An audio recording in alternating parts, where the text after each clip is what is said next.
क्या हाल चाल है। नमस्कार सभी दोस्तों का हमारे क्लास में स्वागत करते हैं ड्रीम दर्शन एकेडमी और विजय दर्शन मैथ्स में। दोस्तों आरटीआई हॉस्टल वार्डन का एक पहला वीडियो बन चुका है, मैथ्स का सॉल्यूशन है और आज हम इसके सेकंड पार्ट को करने वाले हैं। मतलब गणित में इसमें total I think 20 over question थे जिसमें हम लोग लगातार सवालों को कर रहे हैं, लेकिन ज्यादा वर्डन ना हो इसलिए मैं पार्ट में वीडियो बनाता हूं ताकि जो हमारे नॉन मैथ्स स्टूडेंट हैं उनको ज्यादा दिक्कत ना हो। राइट, तो चलिए शुरुआत करते हैं सवालों को लेके और मुझे उम्मीद है आप कमेंट करेंगे, आपको हमारे मेथड पसंद आएंगे। ये हमारी जिम्मेदारी है, बस आप लगे रहिए और शेयर वगैरह कर दीजिएगा। और नए होंगे तो बिल्कुल आप नए वीडियो चाहते हैं और इसी तरीके से अच्छे अच्छे वीडियो चाहते हैं तो नो डाउट सब्सक्राइब करना आपका वाजिब बनता है। दोस्तों पहला सवाल देख रहे हैं, आपको पहला सवाल दिखाई देगा, मैं मोबाइल की स्क्रीन से देख लेता हूं और आप जो की बोर्ड है आपके सामने तो आप बोर्ड से देखिएगा। सवाल क्या बोला है कि यदि वस्तु की कीमत में 50% की वृद्धि कर दिया जाए तो उसकी खपत को कितना कम करना चाहिए ताकि उसके उपभोग पर समान व्यय बना रहे। ये इतने ज्यादा पॉपुलर सवाल है, मैं कई बार बोलता था इसके बिना पेपर नहीं होगा। आप हमारे देखेंगे ऑफलाइन ऑनलाइन क्लास में इसके बिना पेपर होता ही नहीं भाई, बहुत इंपॉर्टेंट। अगर आप बेसिक से बनाएंगे तो आपको क्या करना था, आप ऐसा लिख देते आर और नीचे में 100 प्लस क्या कर देते आर और गुणित कितना कर देते दोस्तों 100 कर देते और आंसर निकल आता। जैसे यहाँ पर पूछा है, दिया है, मतलब आई मीन 50% अधिक बोला है तो 50 हो गया और नीचे में 100 में यहाँ पर 50 जोड़ेंगे तो कितना हो जाएगा 150 और गुणित कितना हो जाएगा 100। ये फार्मूला होता है जब 1% को बढ़ाई जाए और दूसरे को कमी कर दिया जाए। बिल्कुल एकदम हुबहू सवाल होता है जिसको लोग ऐसे फार्मूला से बनाते हैं। डोंट वरी, मैं आपको ट्रिक भी बताऊंगा, आप बिना पेन उठाए भी इसको उत्तर बना सकते थे। जी हाँ मेरे दोस्तों, जी हाँ। 50 से कटाएंगे 3 और 100/3 को आप बताइएगा क्या बोलते हैं फ्रैक्शन वैल्यू 35 सही 1/3%। जी हाँ, आपका उत्तर आ गया। लेकिन आप बोलोगे सर यहाँ पर तो आपको प्रतिशत में नहीं दिया है, सवाल थोड़ा अलग दिया है। उसमें बोला है दोस्तों आपको बटा में दे दिया है तो आपका उत्तर जो है वो हो जाएगा 33 से 1/, इसको जो बोलते हैं 1/3, मतलब 50 और 3 कर देते तो 1/3 यहीं से पता चल जाता है क्योंकि 100 को तो आप प्रतिशत लिखते हो। ऑप्शन थोड़ा सा ट्विस्ट किया, लेकिन जब भी प्रतिशत दिया रहता है, मेरी एक क्लास ऑलरेडी परसेंट में बनी हुई, जाके चेक करिएगा। आप ऐसे सवालों को वन लाइन से बना सकते हैं। देखिएगा 50% वृद्धि बोला है, 100% आपको कमी पूछेगा अफकोर्स, तो आप 50% के पहले एक फ्रैक्शन वैल्यू होता है 33 सही 1/3% और इसी को आप 1/3 बोलते थे, उत्तर देख के लगाया जा सकता था। मान लेते हैं कि आपको 20% दे दिया है और कमी बोल दिया है, नो डाउट आपको वृद्धि पूछेगा, तो 20 के बाद कौन सा परसेंट आता है तो 25%। आपको एक टेबल याद कर लेना है जो आपको स्क्रीन में दिखाई दे रहा होगा, आप उससे बना सकते हैं। वैसे मेरी एक वीडियो बनी हुई है तो आप यहाँ ज्यादा टाइम जाया नहीं करते हैं, हम उस वीडियो की तरफ रुख करेंगे। आप इस वीडियो को देखिए फिर आप उस वीडियो को देखिए, जलवा तो आपका होना ही है ना। चलिए नया सवाल की तरफ चलते हैं दोस्तों। सवाल और जिसके बिना पेपर नहीं होता, लगातार पेपर आ रहा है। देखिए यार, नॉन मैथ्स वाले हो या मैथ्स वाले भी इवन हो तो आप उन सवालों को पहले करिए बॉस। आप उन सवालों को पहले करिए जहां पर वो सवाल लगातार आ रहे हैं, लगातार आ रहे हैं, मतलब वो पैटर्न को आपको पहचानना पड़ेगा जिसमें आपके सवाल बनने की भरपूर गुंजाइश हो, भरपूर गुंजाइश हो। दिस इज द सिचुएशन समझना है। बहुत लोग बोलते हैं हम इतना सारा पढ़ लिए यार, तो भाई आप अभी कंफर्ट जोन से बाहर निकले ही कहां हो।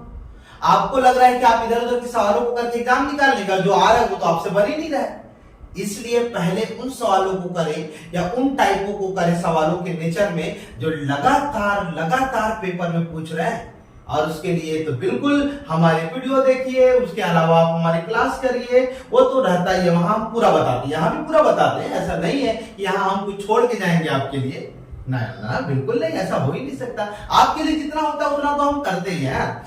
सवाल देखिएगा, 20 वस्तुओं का क्रय मूल्य X वस्तुओं के विक्रय मूल्य के बराबर है। ओके, यदि लाभ 25% है तो X का मान ज्ञात करिए, X का मान ज्ञात करिएगा। राइट, देखिए ये सवाल ना मतलब इसको अगर इस तरीके से बोलते तो ज्यादा अच्छा रहता कि 20 वस्तुओं का क्रय मूल्य जो X लिखा है, X चेक कर पा रहे, X की जगह कुछ और दे दिया रहता तो आप कैसे बनाते सर, 20 वस्तु का क्रय मूल्य एक्स वस्तु का विक्रय मूल्य के बराबर है। ये पहला कंडीशन दिया है, ठीक सर।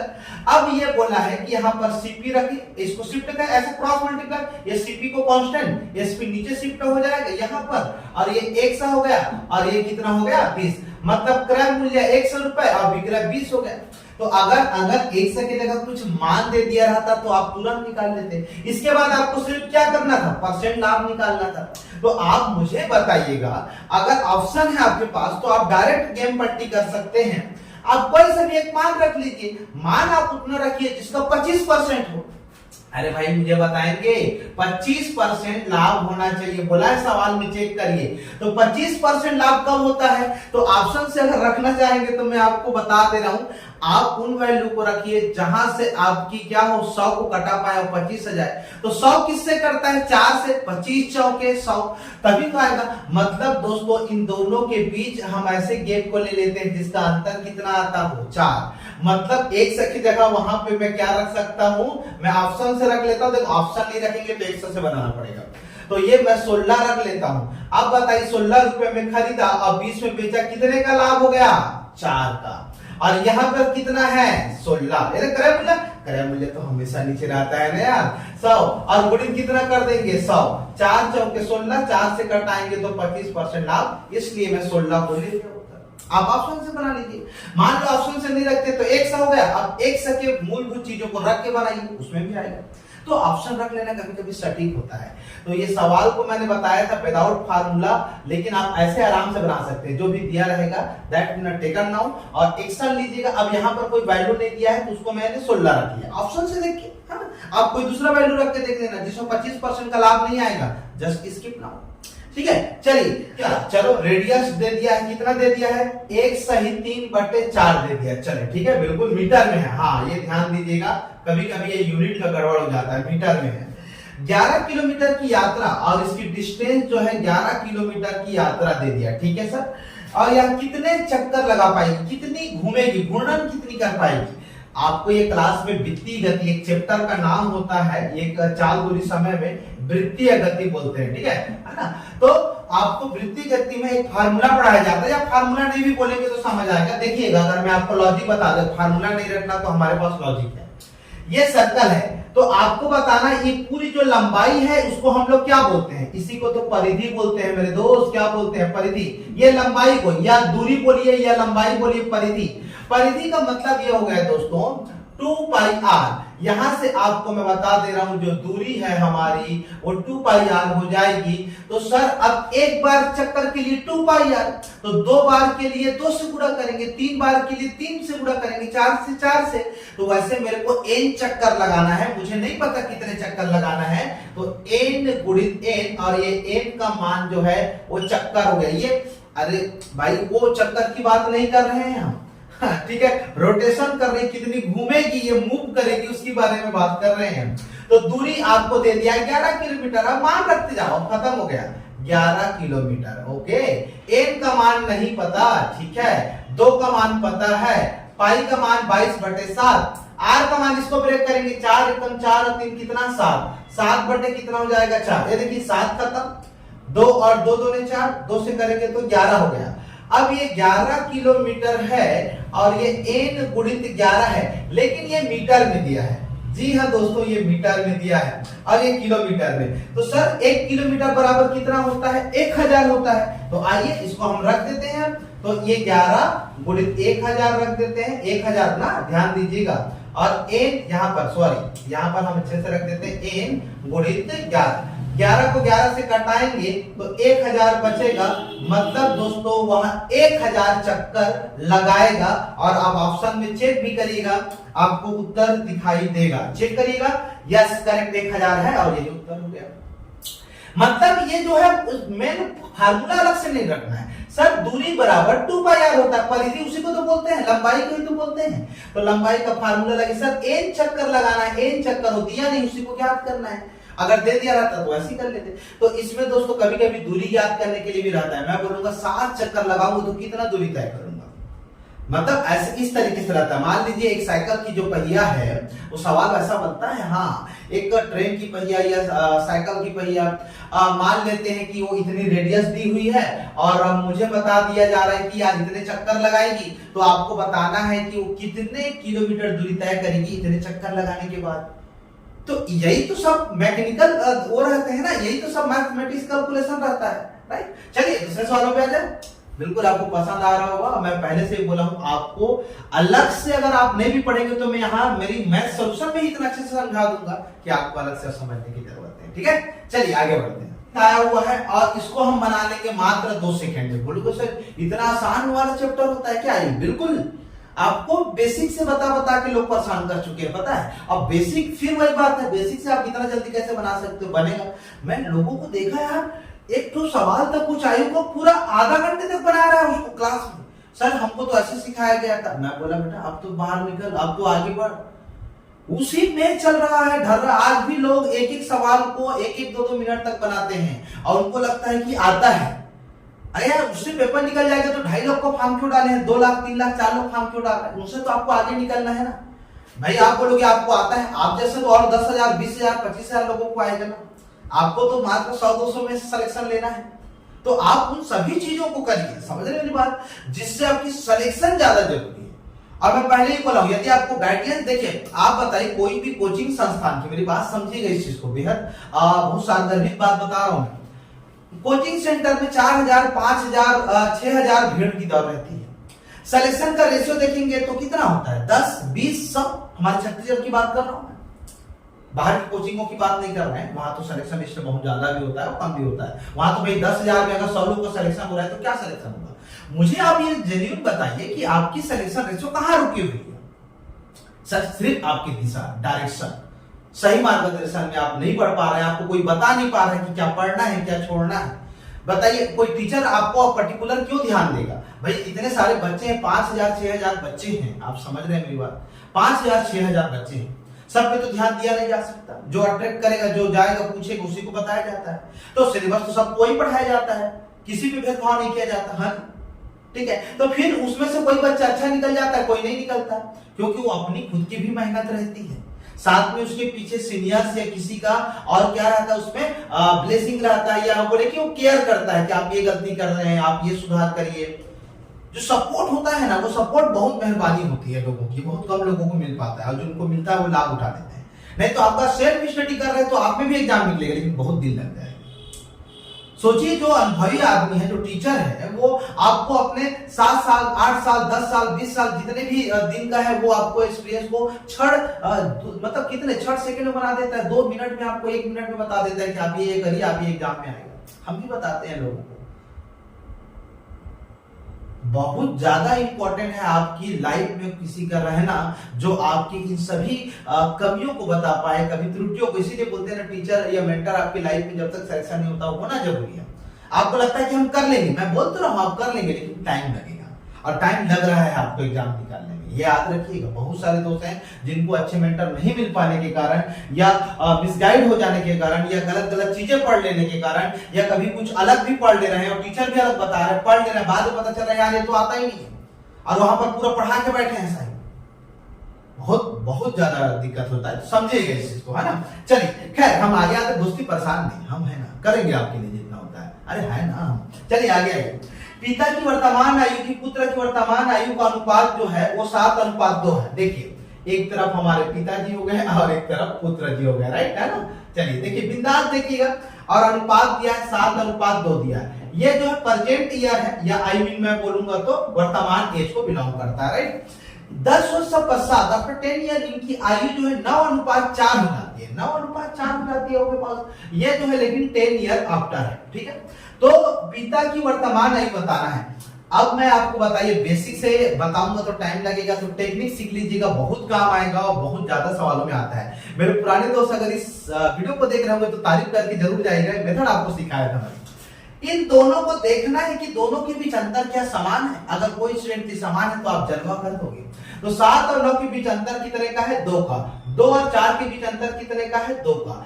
दो तो समान है, तो आप समझ जाइए कि उत्तर आ चुका है। बिल्कुल, तो 2 का मान जितने भी 10 ईयर, 10 ईयर, 11 वर्ष बाद, पहले, पूर्व, फलाना फलाना कुछ भी दिया है, अगर 2 ठो दिया रहेगा तो दोनों को जोड़ देना, 1 ठो दिया रहेगा तो 1 ठो को जोड़ देना, 10 दिया है तो 10, तो 2 का मान 10, तो 1 का मान कितना हो जाएगा 5। अब ऊपर वाले में गुणा कर दो दोस्तों, 7 5 6 35 ईयर, आंसर हो गया। एक ही बात होता है, ओरल कर सकते थे लेकिन आपने नहीं किया, वो अलग है। अब 5 दूनी 10, ये पुत्र का हो जाता। ठीक है सर, नीचे में क्यों नहीं गुणा किए? 10 साल का बाद की स्थिति बताइए, मैं कर लूंगा, लेकिन 10 साल के बाद ये वर्तमान है तो वर्तमान में गुणा करेंगे। लेकिन ये कभी कभी गैप डिफरेंस नहीं रहता है, तो उसके लिए मैंने मेथड बताया है, आप देख लीजिएगा। फिलहाल इसका उत्तर 35 है, आगे बढ़ते हैं। ठीक है, चलिए ऑप्शन से बना लेंगे तो ज्यादा अच्छा बन जाएगा। एक चतुर्भुज के, है ना, देखिएगा एक चतुर्भुज के कोण क्या क्या दिए, देखिए 4:5 और 10:11 दिया। ठीक है बस, ठीक है। अब देखिए कि अनुपात में तो चतुर्भुज के कोण होंगे, आपको ये बोला है चतुर्भुज के कोण होंगे, राइट। अब आपको दोस्तों ये बताना है और ये समझना है, और ये चीजें कहां से समझ आएंगी देखिएगा, मैं ऑप्शन से बना दूंगा। पहली बात तो अगर आप बेसिक से बनाएंगे तो इसकी सभी इसमें क्या मान लेंगे, x एक्सा मान लेंगे। जैसे ये 4 एक्सा होगा, 5 एक्सा होगा, 10 एक्सा होगा, 11 एक्सा होगा। टोटल कितने होते हैं? चतुर्भुज के सभी अंतःकोणों का योग कितना होता है? 360। आप हल करेंगे तो x बराबर, जैसे आप इसको हल कर ही देते हैं ना, क्या दिक्कत है? 5 4 9 9 और 11 20, और ये कितना हो जाएगा? 30 एक्सा हो जाएगा। इसमें भी फटाफट बन जाएगा, 0 0 काटेंगे, 3 से काटेंगे 12, ये हो जाएगा दोस्तों 12 हो जाएगा, 12 दिया 36। अब पूरा करो, 12 चौके 60 हो जाएगा। ठीक है, 12 चौके 48 हो जाएगा। ओके सॉरी 48, 12 पंचे 60 हो जाएगा। ठीक है, 12 का हम 120 हो जाएगा, और 12 11 गुणा करेंगे तो 132 हो जाएगा। This is the answer. हो गया, बहुत आसान है। ठीक है, अनुपात अपने आप में परफेक्ट वैल्यू नहीं होता ब्रो, ये आपको याद रखना है। इसमें एक से लेके आप सभी, हाँ लेकिन ये पता होना चाहिए कि चतुर्भुज के सभी अंतःकोण का योग 360 होता है। अब ये पता होना चाहिए, तभी मामला जमेगा। अगर आप इसको ऐसा नहीं बनाते, आप ऑप्शन से खेल सकते थे। मैं आपको बताता हूं, देखिए आपका रेशियो जो है 4:5:10:11 है। ठीक, 4 ऑप्शन दिए हुए हैं, चेक करेंगे। अब आप बताइए अनुपात में, देखिए पहले वाले का उत्तर, वो जो आपको ऑप्शन दिख रहा है पहले में 4 5 10, अगर उन वैल्यू को कटाऊंगा तो यही अनुपात मिलना चाहिए। जो 4 ऑप्शन दिए हैं, अलग अलग एंगल दिए हुए हैं, उनको अगर मैं कटाता हूं या कैंसिल करता हूं तो यूनिट तो यही मिलेगा। अनुपात के कैन नेवर चेंज होता ही नहीं है। मैं पहले से अनुपात वाले चैप्टर में कई बार बोला है, सर चेंज कैसे नहीं होता। आइए उसी की चीजों को मैं करता हूं। लास्ट में देखिए, मैं देखो शुरू से भी चेक कर सकता हूं, लेकिन ना अब वो सबसे भाग जा रहा है, इसलिए मैं कर रहा हूं। अंतिम जो लिखा है, जैसे 156 है, 132 है, 126 है और 120 है। आप बताइए लास्ट डेटा को क्या 11 से भाग देना चाहिए? बिल्कुल 11 से भाग जाना चाहिए। तो 156 तो चलो 11 से भाग जाएगा। क्या 120 11 के टेबल में आता है? तो सर वो तीसरा डी वाला उत्तर तो होएगा ही नहीं, डी वाला उत्तर तो होना ही नहीं है, क्योंकि 120 लिख दिया है। 126 की बात करेंगे तो 126 क्या होगा? आप चेक करिए, 126 भी 11 के पहाड़ा में नहीं आएगा। 111 के पहाड़ा में कभी आपने 126 सुना है? नहीं सुना है। अब 2 चीज बचे आपके पास, देखते जाइएगा, बहुत मजा आएगा आपको। ऑप्शन से बना लेंगे हम। अब अगर बोलेंगे तो या तो 156 वाला उत्तर आएगा, देखिए पहला ऑप्शन, या तो दूसरा 132, क्योंकि 11 से भाग जाने वाले हैं। 11 का विभाज्यता का नियम है, नहीं तो आप ऐसे ही 11 कर लीजिएगा, कोई दिक्कत नहीं है। अब देखिए दूसरा जो ऑप्शन है वो किससे भाग जाना चाहिए? लास्ट अंतिम का दूसरा, मतलब 4 5 को भी चेक नहीं कर रहा हूं मैं, 10 ही को चेक कर रहा हूं। 10 में जैसे ही चेक करेंगे तो सर आप 108 दिया है और 120 दिया है, तो यार 108 कहां से 10 से भाग जाएगा? इसलिए मेरा बी उत्तर हो जाएगा, जहां पर आपको दिखाई दे रहा है। 4 और 5 में मैं कटाना चालू करता, लेकिन बहुत सारे ऑप्शन मैच कर रहे थे, इसलिए मैं रुक गया, तो पीछे से मिलाना चालू किया। तो ये अनुपात में मैंने आपको एक तरीका बताया था, जो हमारे दोस्त हैं उनको पता होगा, तो आप ऑप्शन से बना सकते थे और एक ही बार बना सकते थे। ये सब काम हम करने की भी जरूरत नहीं थी। कभी भी आएगा तो धोखा मत दीजिएगा, ऐसे ही करिएगा। आइए नए सवाल की तरफ चलते हैं। दिख रहा है, आप चेक करेंगे कि एक व्यक्ति के पास 16,000 रुपए था, जिसके एक हिस्से में 4% की दर से, चलिए एक हिस्सा उसका जो है, टोटल दोस्तों 16,000 जो है वो अमाउंट है। एक को 4% की दर से लगा रहे हैं और दूसरे को हम 5% की दर से लगाएंगे। लिखा हुआ देखिए, साधारण ब्याज को उधार दिया गया। दोनों के पास 1 वर्ष के बीच में कुल ब्याज जो है 700 रुपए का अंतर आता है। तो 4% की दर से उधार दिया गया धन कितना हुआ। अब आपको ये बताना है दोस्तों, सबसे पहली बात, ये ऑप्शन से खेल सकते थे। अगर आप एक से लेंगे तो कैसा लेंगे मैं बता दे रहा हूं। पहले वैल्यू को एक सा मानिए, दूसरे वैल्यू को आप क्या करिएगा 16,000 माइनस 1 से करिए। इसमें आप 4% के हिसाब से 1 साल का इंटरेस्ट जाहिर करिए। और यहां पर दोस्तों हम कर लेते हैं ये दोनों वैल्यू को 5% के हिसाब से 1 साल और 100। टोटल अंतर कितना हो जाएगा 700। अब एक का आप हल करेंगे तो मान ज्ञात करेंगे। क्या टाइम नहीं लगेगा आप मुझे बताइए? बिल्कुल लगेगा टाइम। मैं यही चीज समझा रहा हूं कि हम टाइम वाला काम करेंगे ही नहीं। आपको पता भी है कि हम ऐसा नहीं करेंगे। ऑप्शन से उठाइए, आपको ब्याज कितना मिल जाना चाहिए 700, बस ना, इतना ही तो काम करना है। मान लो मैं एक बार ऑब्जर्व करता हूं कि टोटल 16,000 था, एक वैल्यू को मैं 10,000 कर लेता हूं, जो 4% से जो मैं निकालूंगा इंटरेस्ट 10,000 ले लेता हूं। तो 10,000 का 4% करेंगे तो 2 जीरो काट दीजिए तो ये हो जाएगा 400 हो जाएगा। बहुत लोगों को समझ नहीं आया, उसके लिए क्षमा चाहता हूं, मैं पूरा निकाल देता हूं। बहुत लोगों को लगता है कि यार ये गुरुजी ज्यादा ही होशियार बन जाता है, 0 जीरो काटो ये हो गया 400। ठीक है, अब ठीक है, क्योंकि जब भी प्रतिशत रहता है तो 2 जीरो को डायरेक्ट काट दिया जाता है। ये कैलकुलेशन स्पीड होती है आपकी, और ये कैलकुलेशन स्पीड सीख पाएंगे तो आपको लगेगा कि टाइम आपने बचा लिया है। ठीक है, अब 16,000 में 10,000 खत्म तो कितना बच गया 6,000। अब 6,000 का 5% निकालिएगा तो 0 0 0 0 5 6 का कितना 30, तो 300 हो जाएगा। अब बताइए 5% के हिसाब से 300 और 4% के हिसाब से 400, दोनों जुड़ेगा तो 700 आया कि? Yes sir. तो मेरी उत्तर कितनी हो जाएगी 10,000 टिल नाउ। तो ऐसे ऑप्शन से मैं कई बार बोला हूं, इसलिए मेरी एजेंडा रहती है कि मैं यार लोगों को ऑप्शन से भी सिखाऊं, क्योंकि बहुत सारे ऐसे हैं। अब बताओ इसमें एक से रखोगे तो आप खुद अपने दिल पे हाथ रख के बताओ, टाइम नहीं लगेगा। बोलोगे सर ये तो बहुत ज्यादा हो जा रहा है, बेइज्जती की भी बेइंतहा होती है, आप तो सब बात कर देते हो, बताते भी अच्छा हो और बेइज्जती भी कर देते हो। बेइज्जती इसलिए क्योंकि आप मतलब पूरा पकड़ लियो ना रीढ़ की हड्डी की तरह, मैं यही करूंगा, मैं यही करूंगा, मैं यही करूंगा भाई। अरे चेंज करना पड़ता है ना बस। आपकी तालीम ही ऐसी गलती दी गई है, मैं क्या बताऊं उसके बारे में। ठीक है, चलिए नेक्स्ट सवाल पे आ जाए ब्रो। ओके ठीक है दोस्तों, एक सवाल देखिए, मैंने आकृति बना दिया है। दी गई आकृति एक समकोण त्रिभुज है। ये जो आपको दिखाई दे रहा है एक समकोण है, मतलब this is the 90 angle, right है ना दोस्तों। आगे क्या लिखा है, एक समबाहु त्रिभुज है BCD। ये देखो BCD, ये वाला जो है वो समबाहु त्रिभुज है दोस्तों। ये देखिए समबाहु त्रिभुज है BCD। तो छायांकित भाग का मतलब ABD, आपको मतलब है ABD त्रिभुज से मतलब है दोस्तों। ठीक है, ABD ये वाला तो और बाकी दे दिया BC 8 सेंटीमीटर और AC का मान जो है 16 सेंटीमीटर दे दिया है। मेरी बात समझना, ठीक है। अब अगर हम बात करेंगे तो और कुछ दिया नहीं है और देने की जरूरत भी नहीं है, आप चीजों को समझना है। मेरी बात अब धीरे धीरे समझिएगा। आप मुझे बताइए, सिर्फ आपको इसका मान चाहिए। अरे हाँ बोलो, आप बोल दो ना यार, मुस्कुरा दो। मुस्कुराते काहे नहीं हो? मतलब घर वाले बोलती हैं क्या जब भी यूट्यूब देखना तो मुस्कुराना है? मतलब सर वैसे ही पढ़ाते होंगे आपको, क्या पता। आपको इसका मान चाहिए तो आप मुझे बताओ, ये त्रिभुज का मैं पूरा ओवरऑल मान मेरे को बता देंगे कि भाई इतने इतने एरिया में है, और इसको खींच के निकाल दूंगा तो यही बचेगा कि नहीं? Yes sir. तो एक समकोण त्रिभुज यहां पर लिख रहे हैं, ध्यान दीजिएगा।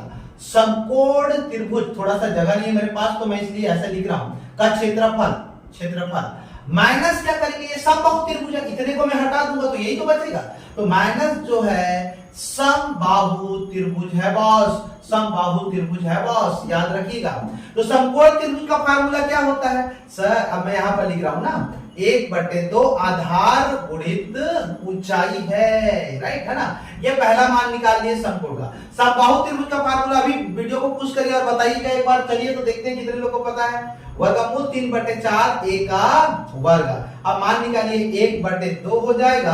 आधार कितना है 8 सेंटीमीटर है, ठीक है। ऊंचाई कितनी है तो बोलोगे सर अब ऊंचाई कहां से हम लेके आएंगे? अब आप पाइथागोरस प्रमेय इधर से मत लगा देना, एक्चुअल में ये जो लंब है ये 90 मानिएगा। तो आप बताइए AC की जो है वो आधार कितनी है 16, 1/2 आधार 16 ले लिए, और इसकी ये हाइट, अब ये 8 है तो ये भी 8 होगा और ये भी 8 होगा, मतलब यहां से यहां 8 होगा, यहां से यहां समबाहु तभी तो कहलाएगा। ये हाइट कितना दे दिया है दोस्तों? 8 दे दिया है, तो ये 8 हो गया। अब हल करिए, 2 से करेंगे तो 8 8 8 कितना हो गया जी 64। ये देखिए, इसको करेंगे तो ये देखिए 8 का यहाँ पर A की जगह में क्या रखेंगे 8 8 8 कितना हो जाएगा 64 हो जाएगा। कटाएंगे तो कितना हो जाएगा 16, तो यहाँ पर -16 गुणित वर्गमूल 3। ऑप्शन में दिया है क्या अच्छा दशमलव में दे दिया है, मतलब इसका मान रखना पड़ेगा। तो 64 हो जाएगा 16 गुणित वर्गमूल 3 का मान 173, ऐसा नियर अबाउट लेके चलते हैं, है ना। तो 64 हो जाएगा, 64 और 16 हो जाएगा कि 27.6 कुछ आएगा, लगभग लेके चलिएगा। आई थिंक आंसर आ गया है क्या, घटाएंगे तो देखिएगा 36.3, जी हाँ ये बिल्कुल यही उत्तर आएगा। घटाओगे तो मैं घटा के रख लिया था, आप लोग डायरेक्ट कर सकते हैं, ठीक है। तो ऐसे सवालों को थोड़ा समझना जरूरी है, क्योंकि हर सवाल जो है और यही आपको आगे लेके जाएंगे, क्योंकि आधे से ज्यादा जो हमारे जो न्यू कॉमन स्टूडेंट हैं या नॉन मैथ्स स्टूडेंट छोड़ देते हैं, लेकिन ये कितना आसान था, सिर्फ लॉजिक। अब इसी को आप आयत या वर्ग में करते तो और आसान होता है ना। चलिए दोस्तों आगे बढ़ते हैं।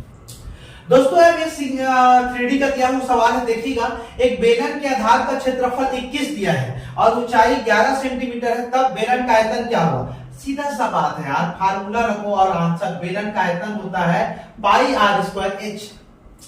अब ये इतने का मान दे दिया है, आप त्रिज्या मत ढूंढते रहना सवाल में, यही सबसे बड़ी गलतियां होती है। त्रिज्या नहीं दिया है यार, त्रिज्या नहीं दिया है, अरे भाई क्षेत्रफल दे दिया है ना यार, तो उसको आपको सीधा बनाना था। तो क्षेत्रफल बराबर देखो क्या दिया 21, तो ये 21 हो गया।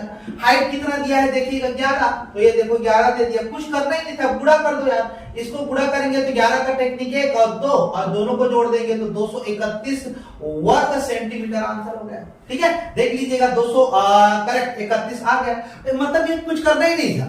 मेन क्या है, हम लोग डर जाते हैं क्या ये आएगा ये आएगा, कभी कभी ऐसे सिंपल सवाल आते हैं तो ये आपको छोड़ना ही नहीं है, इसलिए सभी चीज को पढ़ के जाइएगा। बहुत लोग बोलते हैं यार बहुत हार्ड है, छोटा सा फार्मूला याद था तो बना लिए, ठीक है। चलिए एक दो सवाल और लेते हैं दोस्तों। चलिए तो एक आयत का हाल का जो फर्श है 4 मीटर गुणित 3 मीटर है और पूरे फर्श पर 8 सेंटीमीटर और 6 सेंटीमीटर की टाइल्स बगैर तोड़े लगाए जाना है, तो कितने टाइल्स की आवश्यकता होगी। आपको ही मैं बताया था, एक बार याद करिए, जब भी संख्या निकालना हो, है जब भी, तो यहाँ पर जो बड़ा आयतन है जहां पर आपको निकालना है वैल्यू, और हम नीचे में लिख देंगे छोटा आयतन जो टाइल्स की बात कर रहा है। तो यहाँ पर फर्श की बात कर रहा था मैं, और नीचे में दोस्तों मैं टाइल्स की बात कर रहा था, बस इतनी सी बात है। तो फर्श का आपको देखिएगा दे दिया है क्षेत्रफल, तो देखिए कितना दिया है 4 मीटर और 3 मीटर। आइए 4 मीटर और 3 मीटर यहाँ पर रख लेंगे। दूसरा फिर आप देख पाएंगे 8 सेंटीमीटर और 6 सेंटीमीटर टाइल्स, 8 सेंटीमीटर और कितना दे दिया है 6 सेंटीमीटर टाइल। अब यार इसका यूनिट तो समान नहीं है बॉस, बोले इधर आप यहीं पे तो मामला कर रहा है, ये मीटर है सेंटीमीटर तो पहले तो बराबर करना है, तो सेंटीमीटर को मीटर में कन्वर्ट करेंगे, इससे अच्छा 4 मीटर को सेंटीमीटर है तो 400 सेंटीमीटर, और इसको कितना कर देंगे 300 सेंटीमीटर, और ये 8 गुणित 6 से कटाएंगे तो 50 आएगा, 8 से कटाएंगे तो 50 आएगा, 5 पचे 25, 2500 टाइल्स की संख्या होगी। चेकआउट करिए, आंसर हो गया। मतलब इतने अच्छे सवाल आए हुए थे, लेकिन यार प्रैक्टिस बहुत जरूरी है ना। आप बोलोगे कि सर ऐसे ही हाथों हाथ बन जाएगा तो कांट पॉसिबल नहीं होगा। नेक्स्ट क्वेश्चन देखिएगा, दिए गए बिंदु से गुजरने वाली रेखाओं की संख्या होगी 2, 1, अनंत और केवल 1। यार ये तो अनंत होगा ना, मैं पहले ही क्लास में इसको लिखवा के भेजता हूं कि एक बिंदु है पॉइंट, उससे आप अनगिनत रेखा खींचे जा सकते हैं, अनगिनत, आपको जितना मन करे खींचते रहिएगा जब तक जगह रहेगा वहां पर। तो छोटी छोटी अनगिनत रेखा, that answer is correct one, अनंत, इन्फिनिट, ठीक है, ये ध्यान दीजिएगा। अब आइए एक लघुत्तम का सवाल को देखते हैं दोस्तों। चलिए सवाल देखिएगा क्या लिखा है, ए बी सी एक ही समय पे एक ही दिशा में गोलाकार स्टेडियम के चारों ओर दौड़ना शुरू करते हैं, ठीक है यार कोई बात नहीं है। ए एक चक्कर में 252 second, 252 second, right, okay, it's okay. B जो है 308 सेकंड, ओहो 308 सेकंड, चलिए इसका भी काम शुरुआत करते हैं। फिर सी जो है 198, अच्छा चलिए 198 सेकंड, लेट्स बिगिन। अब आगे देखिए पूरा करता है, सभी एक ही समय पर शुरू होते हैं, कितने समय बाद वे फिर से शुरुआती बिंदु पर मिलेंगे। वाह, मिलेंगे मतलब लघुत्तम निकालना है, कोई भी सवाल बने चाहे समय कार्य का है, जब दो आदमी लोग मिलकर कितने दिन में खत्म करेंगे तो भी लघुत्तम निकालते हैं। लघुत्तम का पूरा चैप्टर ही डिपेंडेंट है कि एक साथ, जैसे आप और मैं मिलने आ रहे हैं, जैसे होता है ना कोई प्रेमिका मतलब प्यार से मिलने जा रही है, तो दोनों कौन से टाइम पे निकलेंगे और आपको पता चल जाएगा 1 घंटे 2 घंटे बाद मिलेंगे। आप मुझे समय बता दीजिए, मैं बता दूंगा, लघुत्तम निकाल दूंगा ना। मान लो एक 10 मिनट में निकल रहा है, एक 15 मिनट में निकल रहा है, तो अब आपको दोनों को बैलेंस करना है, तो दोनों का लघुत्तम 60 होगा, ये सॉरी 30 होगा, तो आधे घंटे बाद मिल जाएंगे एक साथ, ठीक है, तो इस तरीके से सवाल होता है। तो ये सीधा सीधा लघुत्तम निकालना था, सीधा सीधा लघुत्तम निकालना था इनका लघुत्तम। अब लघुत्तम सब सेकंड में है, याद रखिएगा सब सेकंड में है, लेकिन उत्तर जो दिया है मिनट वगैरह में कन्वर्ट करके दिया है। तो आप 252 और 308 और 198 का लघुत्तम निकालेंगे। मेरे पास जो डेटा है 2772 सेकंड आएगा लघुत्तम निकालने के आफ्टर ऑल। तो अगर आप ये सेकंड में है तो अगर आप इसको कन्वर्ट करते हैं मिनट में, तो दोनों को जब भाग देंगे तो मैं डायरेक्ट लिख रहा हूं दोस्तों 46 मिनट जो है और 12 सेकंड आपके ऑप्शन में चेक करिए, उत्तर आ जाएगा। मैं अब लघुत्तम निकालना नहीं सिखा रहा हूं, लघुत्तम में बता दिया, क्वेश्चन को समझा दिया, अब लघुत्तम निकालना आपका काम है। आप ये मत बोलिए सर लघुत्तम भी निकाल के दिखाए, बहुत सारे वीडियो आप जा देख लीजिएगा ठीक है, ये बन जाएगा। ठीक है, चलिए तो इस तरीके से दोस्तों बहुत सारे सवाल को मैंने कर दिया है और मुझे उम्मीद है आपको पसंद आया होगा। और बस मैं कोशिश ये करता हूं कि आप डरे ना, मैथ्स से डरे ना, आपकी स्कोरिंग हो सकती है। देखिए आप इतिहास संविधान सब अपने अपने जगह सेट है, आप जितना करके जाएंगे करेंगे, लेकिन इसमें कॉन्फिडेंस के साथ यदि आपको तुरंत पता है, और क्योंकि ये जनरली हमारे जो सबसे कमजोर वर्ग है वो नॉन मैथ्स वर्ग है, इसमें सवालों को छोड़ के आते हैं और बिना गणित रीजनिंग के पेपर निकला है भला क्या, बताइए मुझे। अगर आपको वनडे एग्जाम निकालना है जहां पर इसकी होता है वो बहुत ही इंपॉर्टेंट है, आपको करना ही पड़ेगा। तो चलिए शुक्रिया, थैंक यू वेरी मच। मुलाकात होते रहती है और आपसे बातचीत चलता ही रहेगा। बहुत ज्यादा शुभकामनाओं के साथ फिर से आज विदा लेते हैं, बहुत जल्द मुलाकात करेंगे, तब तक के लिए शुक्रिया, थैंक यू वेरी मच।